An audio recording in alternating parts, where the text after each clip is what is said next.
50 വർഷക്കാലം ആയി കോൺഗ്രസിൽ പ്രവർത്തിക്കുന്ന ഒരാളാണ് ഞാൻ.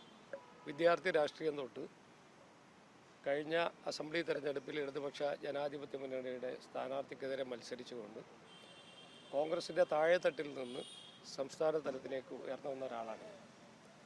പക്ഷേ കോൺഗ്രസ്സിന് ഭാവി ഭാരതത്തെക്കുറിച്ചുള്ള സങ്കല്പം തന്നെ നഷ്ടപ്പെട്ടു പോയ ഒരു സാഹചര്യത്തിലാണ് കോൺഗ്രസുമായുള്ള ബന്ധം അവസാനിപ്പിച്ച് ദേശീയതയിലേക്കുള്ള നമ്മുടെ രാജ്യത്തെ മുന്നോട്ട് നയിക്കാൻ ശേഷിയും പ്രാപ്തിയുമുള്ള ഒരു നേതൃത്വത്തോടൊപ്പം ചേർന്ന് പ്രവർത്തിക്കണമെന്ന് ഞാൻ ആലോചിച്ചത്.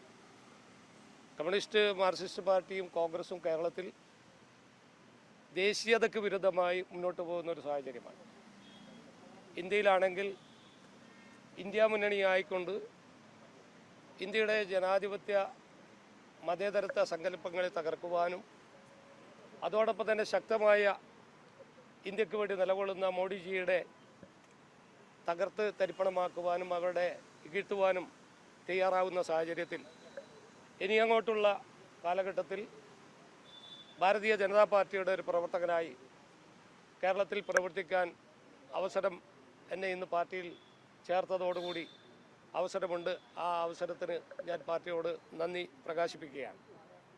ഒപ്പം തന്നെ വരാൻ പോകുന്ന കാലഘട്ടത്തിൽ കേരളത്തിൽ ഭാരതീയ ജനതാ പാർട്ടിയുടെ വളർച്ചയ്ക്ക് വേണ്ടി എന്നാൽ കഴിയുന്ന രീതിയിൽ പ്രവർത്തിക്കാൻ ഞാൻ തയ്യാറാണെന്ന് കൂടി ഇവിടെ അറിയിക്കുകയാണ്.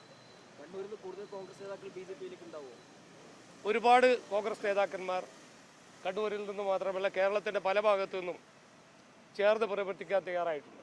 അവരുടെ ഒന്നും പേര് ഞാനിവിടെ വെളിപ്പെടുത്താൻ ആഗ്രഹിക്കുന്നില്ല. ഞങ്ങളുമായി കമ്മ്യൂണിക്കേറ്റ് ചെയ്യാൻ തയ്യാറായ ഒരുപാട് നേതാക്കന്മാർ ഇന്നത്തെ കേരളത്തിലെ കോൺഗ്രസിൻ്റെ നേതൃത്വത്തോട് അകൽച്ച പാലിച്ചുകൊണ്ട് പരിപാടിയിൽ നിന്ന് വിട്ടുനിൽക്കുന്ന ഒരുപാട് ആളുകളുണ്ട്. ഇവരെ ഒക്കെ തന്നെ കൂട്ടിച്ചേർത്തുകൊണ്ട് നാളെ കേരളത്തിലെ കോൺഗ്രസിനും CPM-നും എതിരായി ശക്തമായി മുന്നോട്ട് പോകാൻ സാധിക്കും എന്നുള്ളതാണ് എൻ്റെ വിശ്വാസം.